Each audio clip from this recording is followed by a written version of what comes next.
I've heard it said by some Christians that the Ten Commandments are no longer relevant to Christians in this day and age, simply because we are not under the law anymore, we're under grace. So therefore the Ten Commandments are not relevant. I find this a very short-sighted viewpoint.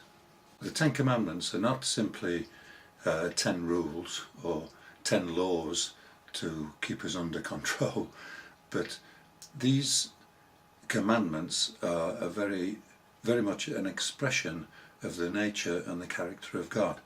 They tell us what God is like, what God is not like. They tell us what he loves and what he hates. They show us the kind of God he really is. For example, God is not a thief, he's not a murderer, and he's not a covetous person. And in this way we learn something about the nature and the character of God. So these commandments are very important to us still to this day.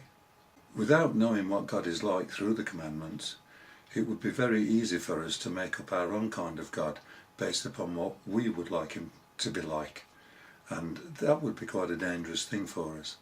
So the commandments are also a protection for us in this day and age today.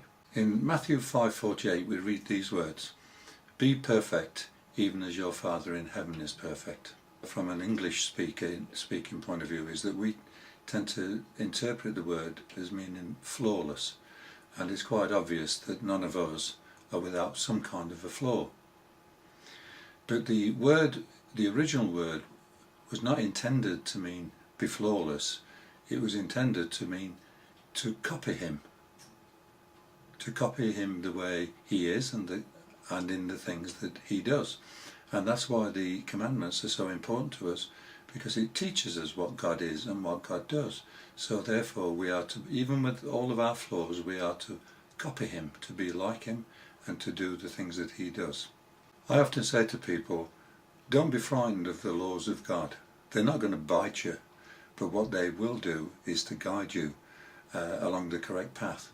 But only when we understand what God is, who God is, what he is like, then we can begin to enjoy those laws that he has made for our protection. I hope this blesses you. God bless you. Have a wonderful week.